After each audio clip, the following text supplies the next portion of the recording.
झारखंड में हर दिन ईडी का कार्रवाई चल रहा है। कभी मंत्री जी के घर पे तो कभी पूर्व मुख्यमंत्री जी के जो जमीन घोटाला से जुड़ा हुआ मामला है उससे जुड़ा हुआ हर दिन झारखंड के अखबारों में खबर छपता है। और अभी जिस तरह से खबर आ रही है कि झारखंड के मुख्यमंत्री जो पूर्व मुख्यमंत्री है हेमंत सोरेन जी, उनके वो अभी गिरफ्तार हैं। और उनके ही करीबी के घर पे जिस तरह से छापेमारी की खबर आ रही है कि डीडी ए राइटर इरशाद को हजारीबाग से पुलिस ने उठाया, तो वहीं ये भी खबर रांची से आ रही है कि एक जमीन कारोबारी ने आत्महत्या कर लिया ईडी का नोटिस मिलने के बाद। और शायद ईडी एक बार पूछताछ भी की थी जमीन कारोबारी से। आइए पूरे मामला को इस वीडियो में समझाते हैं, वीडियो को अंत तक देखिएगा तभी समझ में आएगा। नमस्कार, मेरा नाम विश्वजीत कुमार और आप देख रहे हैं वाक फॉर इंडिया न्यूज। कथित जमीन घोटाले में झारखंड के पूर्व मुख्यमंत्री हेमंत सोरेन अभी जेल में बंद हैं। उसी बीच जिस तरह से खबर आ रही है कि कथित जो जमीन घोटाला जिसमें सेना का भी जमीन को औने पौने दाम में बेचा गया है, ऐसा आरोप ईडी का लगाना है। लेकिन अभी ईडी जिस तरह से 250 करोड़ से भी ऊपर का संपत्ति जब्त की हुई है, ऐसा सूत्रों के हवाले से खबर भी आ रहा है झारखंड में। तो वहीं 9 मई के दिन जो डीडीए राइटर इरशाद है, इसको हजारीबाग से ईडी ने गिरफ्तार किया है 9 मई के दिन।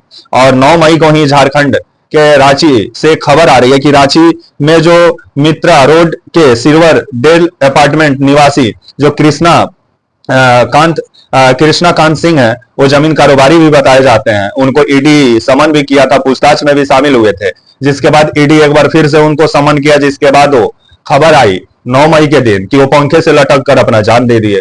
जिसके बाद से घर वालों ने ये शक जताया है कि ये जो आत्महत्या, ये जो जमीन कारोबारी रांची के हैं कृष्णा कांत सिन्हा, ये आत्महत्या इसीलिए किए हैं। दरअसल इनके ऊपर ईडी का दबाव जिस तरह से बन रहा था, जिस वजह से ये आत्महत्या कर लिए।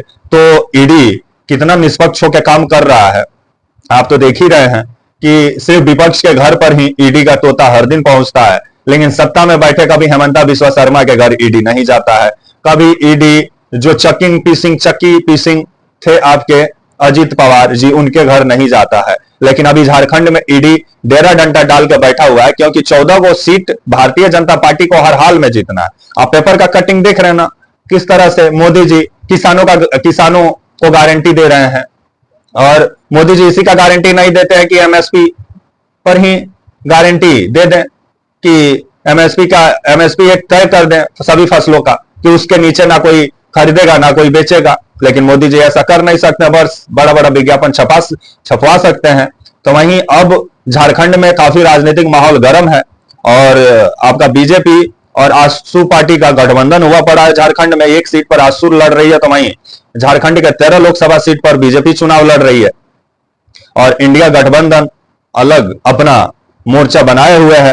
तो आने वाले समय में झारखंड के 14 लोकसभा सीट में से एनडीए कितना जीतता है और इंडिया कितना जीतता है, देखने वाली बात होगी। लेकिन रांची में अभी ईडी का कार्रवाई से राजनीतिक महाभारत छिड़ा हुआ है, जहां आपका विपक्षी पार्टियां आपके जो सत्ता में जेएमएम है उसको भ्रष्टाचारी पार्टी बोल रही है।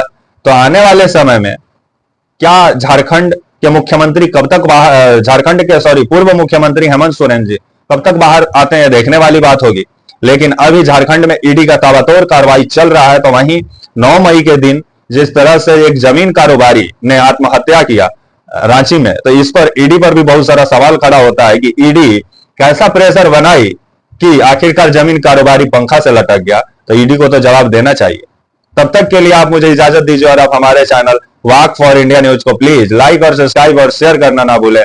तब तक के लिए नमस्कार, जय हिंद, वंदे मातरम।